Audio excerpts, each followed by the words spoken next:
Brownian motion or pedesis is the random motion of particles suspended in a fluid resulting from their collision with the quick atoms or molecules in the gas or liquid. Wiener process refers to the mathematical model used to describe such Brownian motion, which is often called a particle theory, better source needed. This transport phenomenon is named after the botanist Robert Brown. In 1827, while looking through a microscope at particles trapped in cavities inside pollen grains in water, he noted that the particles moved through the water but was not able to determine the mechanisms that caused this motion. Atoms and molecules had long been theorized as the constituents of matter, and many decades later, Albert Einstein published a paper in 1905 that explained in precise detail how the motion that Brown had observed was a result of the pollen being moved by individual water molecules.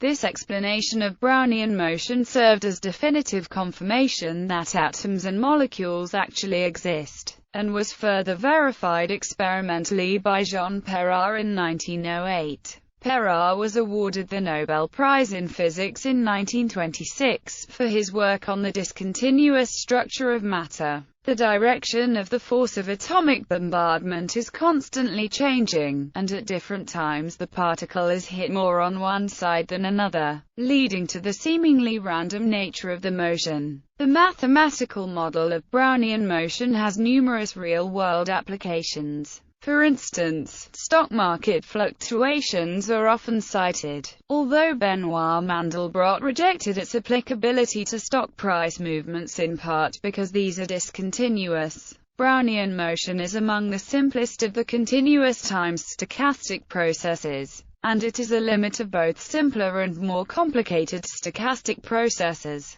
This universality is closely related to the universality of the normal distribution. In both cases, it is often mathematical convenience, rather than the accuracy of the models, that motivates their use. History. The Roman Lucretius's scientific poem, On the Nature of Things, has a remarkable description of Brownian motion of dust particles in verses 113–140 from Book 2. He uses this as a proof of the existence of atoms. Observe what happens when sunbeams are admitted into a building and shed light on its shadowy places. You will see a multitude of tiny particles mingling in a multitude of ways. The dancing is an actual indication of underlying movements of matter that are hidden from our sight. It originates with the atoms which move of themselves, i.e., spontaneously. Then those small compound bodies that are least removed from the impetus of the atoms are set in motion by the impact of their invisible blows and in turn cannon against slightly larger bodies. So the movement mounts up from the atoms and gradually emerges to the level of our senses, so that those bodies are in motion that we see in sunbeams, moved by blows that remain invisible, although the mingling motion of dust particles is caused largely by air currents. The glittering, tumbling motion of small dust particles is, indeed, caused chiefly by true Brownian dynamics. While Jan and Genaus described the irregular motion of coal dust particles on the surface of alcohol in 1785, the discovery of this phenomenon is often credited to the botanist Robert Brown in 1827. Brown was studying pollen grains of the plant Clarkia pulchella suspended in water under a microscope when he observed minute particles, ejected by the pollen grains, executing a jittery motion. By repeating the experiment with particles of inorganic matter, he was able to rule out that the motion was life-related, although its origin was yet to be explained. The first person to describe the mathematics behind Brownian motion was Thorvald N.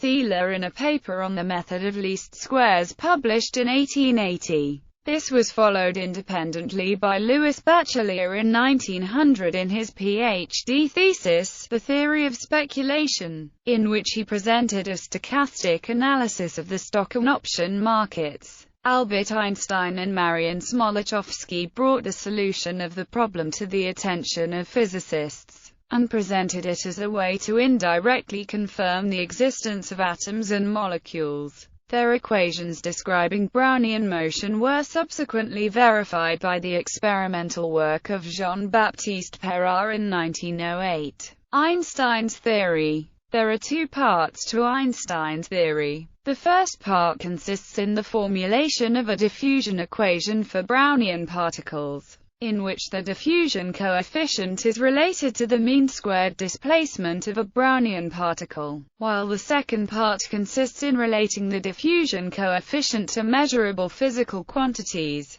In this way Einstein was able to determine the size of atoms, and how many atoms there are in a mole, or the molecular weight in grams, of a gas. In accordance to Avogadro's law, this volume is the same for all ideal gases, which is 22.414 liters at standard temperature and pressure. The number of atoms contained in this volume is referred to as Avogadro's number, and the determination of this number is tantamount to the knowledge of the mass of an atom, since the latter is obtained by dividing the mass of a mole of the gas by Avogadro's number. The first part of Einstein's argument was to determine how far a Brownian particle travels in a given time interval. Classical mechanics is unable to determine this distance because of the enormous number of bombardments a Brownian particle will undergo, roughly of the order of 1021 collisions per second. Thus Einstein was led to consider the collective motion of Brownian particles. He regarded the increment of particle positions in unrestricted one-dimensional domain as a random variable with some probability density function. Further, assuming conservation of particle number, he expanded the density change in a Taylor series. The integral in the first term is equal to 1 by the definition of probability, and the second and other even terms vanish because of space symmetry. What is left gives rise to the following relation, where the coefficient before the Laplacian, the second moment of probability of displacement, is interpreted as mass diffusivity d. Then the density of Brownian particles ρ at point x at time t satisfies the diffusion equation. Assuming that n particles start from the origin at the initial time t equals 0, the diffusion equation has the solution. This expression allowed Einstein to calculate the moments directly. The first moment is seen to vanish, meaning that the Brownian particle is equally likely to move to the left as it is to move to the right. The second moment is, however, non-vanishing. Being given by this expresses the mean-squared displacement in terms of the time elapsed and the diffusivity. From this expression Einstein argued that the displacement of a Brownian particle is not proportional to the elapsed time, but rather to its square root. His argument is based on a conceptual switch from the ensemble of Brownian particles to the single Brownian particle. The second part of Einstein's theory relates the diffusion constant to physically measurable quantities, such as the mean-squared displacement of a particle in a given time interval. This result enables the experimental determination of Avogadro's number and therefore the size of molecules. Einstein analyzed a dynamic equilibrium being established between opposing forces. The beauty of his argument is that the final result does not depend upon which forces are involved in setting up the dynamic equilibrium. In his original treatment, Einstein considered an osmotic pressure experiment, but the same conclusion can be reached in other ways. Consider, for instance, particles suspended in a viscous fluid in a gravitational field. Gravity tends to make the particles settle, whereas diffusion acts to homogenize them, driving them into regions of smaller concentration. Under the action of gravity, a particle acquires a downward speed of v equals mu mg, where m is the mass of the particle, g is the acceleration due to gravity, and mu is the particle's mobility in the fluid. George Stokes had shown that the mobility for a spherical particle with radius r is where eta is the dynamic viscosity of the fluid. In a state of dynamic equilibrium, the particles are distributed according to the barometric distribution where ρ minus ρ0 is the difference in density of particles separated by a height difference of h. Kb is Boltzmann's constant, and T is the absolute temperature. It is Avogadro's number that is to be determined. Dynamic equilibrium is established because the more that particles are pulled down by gravity, the greater is the tendency for the particles to migrate to regions of lower concentration. The flux is given by Fick's law, where J equals rho v. Introducing the formula for rho, we find that in a state of dynamical equilibrium, this speed must also be equal to v equals mu mg. Notice that both expressions for v are proportional to mg, reflecting how the derivation is independent of the type of forces considered. Equating these two expressions yields a formula for the diffusivity. Here the first equality follows from the first part of Einstein's theory. The third equality follows from the definition of Boltzmann's constant as Kbe equals Rn, and the fourth equality follows from Stokes' formula for the mobility. By measuring the mean squared displacement over a time interval along with the universal gas constant r, the temperature T, the viscosity eta, and the particle radius r, Avogadro's number, and can be determined. The type of dynamical equilibrium proposed by Einstein was not new. It had been pointed out previously by J. Thomson in his series of lectures at Yale University in May 1903 that the dynamic equilibrium between the velocity generated by a concentration gradient given by Fick's law and the velocity due to the variation of the partial pressure caused when ions are set in motion, gives us a method of determining Avogadro's constant which is independent of any hypothesis as to the shape or size of molecules, or of the way in which they act upon each other. An identical expression to Einstein's formula for the diffusion coefficient was also found by Walther Nernst in 1888, in which he expressed the diffusion coefficient as the ratio of the osmotic pressure to the ratio of the frictional force and the velocity to which it gives rise. The former was equated to the law of Van T. Hoff, while the latter was given by Stokes's law. He writes for the diffusion coefficient K, whereas the osmotic pressure and K is the ratio of the frictional force to the molecular viscosity, which he assumes is given by Stokes's formula for the viscosity. Introducing the ideal gas law per unit volume for the osmotic pressure, the formula becomes identical to that of Einstein's. The use of Stokes's law in Nernst's case, as well as in Einstein and Smoluchowski, is not strictly applicable since it does not apply to the case where the radius of the sphere is small in comparison with the mean free path. At first, the predictions of Einstein's formula were seemingly refuted by a series of experiments by Svedberg in 1906 and 1907, which gave displacements of the particles as 4 to 6 times the predicted value, and by Henry in 1908, who found displacements 3 times greater than Einstein's formula predicted. But Einstein's predictions were finally confirmed in a series of experiments carried out by Chauder-Sykes in 1908 and Perrar in 1909. The confirmation of Einstein's theory constituted empirical progress for the kinetic theory of heat.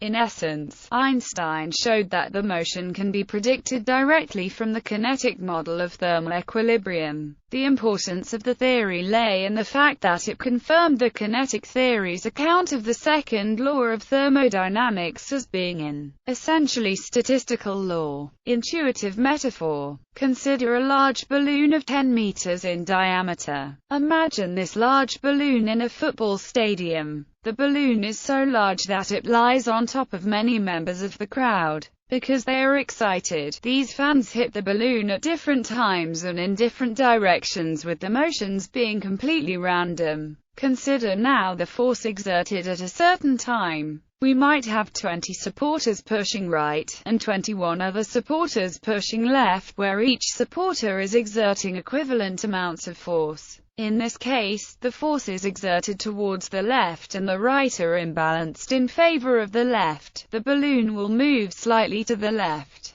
This type of imbalance exists at all times, and it causes random motion of the balloon. If we look at this situation from far above, so that we cannot see the supporters, we see the large balloon as a small object animated by erratic movement. Consider the particles emitted by Brown's pollen grain moving randomly in water. We know that a water molecule is about 0.1 by 0.2 nanometers in size, whereas the particles which Brown observed were of the order of a few micrometers in size. So a particle from the pollen may be likened to the balloon, and the water molecules to the fans, except that in this case the balloon is surrounded by fans. The Brownian motion of a particle in a liquid is thus due to the instantaneous imbalance in the combined forces exerted by collisions of the particle with the much smaller liquid molecules surrounding it. Theory. Smoluchowski model. Smoluchowski's theory of Brownian motion starts from the same premise as that of Einstein and derives the same probability distribution ρ for the displacement of a Brownian particle along the x in time t. He therefore gets the same expression for the mean squared displacement. However, when he relates it to a particle of mass m moving at a velocity u, which is the result of a frictional force governed by Stokes's law, he finds where mu is the viscosity coefficient, and a is the radius of the particle. Associating the kinetic energy with the thermal energy RT(n), the expression for the mean squared displacement is 64/27 times that found by Einstein. The fraction 27/64 was commented on by Arnold Sommerfeld in his necrology on Smoluchowski, the numerical coefficient of Einstein, which differs from Smoluchowski by 27/64, can only be put in doubt. Smoluchowski attempts to answer the question of why a Brownian particle should be displaced by bombardments of smaller particles when the probabilities for striking it in the forward and rear directions are equal. In order to do so, he uses, unknowingly, the Ballot Theorem, first proved by W.A. Whitworth in 1878. The Ballot Theorem states that if a candidate A scores m votes and candidate B scores n-m, that the probability throughout the counting that A will have more votes than B is no matter how large the total number of votes n may be. In other words, if one candidate has an edge on the other candidate, he will tend to keep that edge even though there is nothing favoring either candidate on a ballot. Extraction. If the probability of m gains and n-m losses follows a binomial distribution, with equal a priori probabilities of 1/2, the mean total gain is if n is large enough so that Stirling's approximation can be used in the form, then the expected total gain will be showing that it increases as the square root of the total population. Suppose that a Brownian particle of mass m is surrounded by lighter particles of mass m which are traveling at a speed u. Then, reasons Smoluchowski, in any collision between a surrounding and Brownian particles, the velocity transmitted to the latter will be mu m. This ratio is of the order of 10⁻⁷ centimeters per second. But we also have to take into consideration that in a gas there will be more than 10^16 collisions in a second, and even greater in a liquid where we expect that there will be 10^20 collision in 1 second. Some of these collisions will tend to accelerate the Brownian particle, others will tend to decelerate it. If there is a mean excess of one kind of collision or the other to be of the order of 108 to 1010 collisions in 1 second, then velocity of the Brownian particle may be anywhere between 10 to 1000 centimeters per second. Thus, even though there are equal probabilities for forward and backward collisions, there will be a net tendency to keep the Brownian particle in motion, just as the Ballot Theorem predicts. These orders of magnitude are not exact because they don't take into consideration the velocity of the Brownian particle, u, which depends on the collisions that tend to accelerate and decelerate it. Could such a process occur, it would be tantamount to a perpetual motion of the second type, and since equipartition of energy applies, the kinetic energy of the Brownian particle will be equal, on the average, to the kinetic energy of the surrounding fluid particle. In 1906, Smoluchowski published a one-dimensional model to describe a particle undergoing Brownian motion. The model assumes collisions with mm, where m is the test particle's mass and m the mass of one of the individual particles composing the fluid. It is assumed that the particle collisions are confined to one dimension and that it is equally probable for the test particle to be hit from the left as from the right. It is also assumed that every collision always imparts the same magnitude of delta V. If N is the number of collisions from the right and Ni the number of collisions from the left, then after n collisions the particle's velocity will have changed by delta V. The multiplicity is then simply given by, and the total number of possible states is given by 2n. Therefore the probability of the particle being hit from the right near times is, as a result of its simplicity, Smoluchowski's 1D model can only qualitatively describe Brownian motion. For a realistic particle undergoing Brownian motion in a fluid, many of the assumptions cannot be made. For example, the assumption that on average there occurs an equal number of collisions from the right as from the left falls apart once the particle is in motion. Also, there would be a distribution of different possible delta versus instead of always just one in a realistic situation.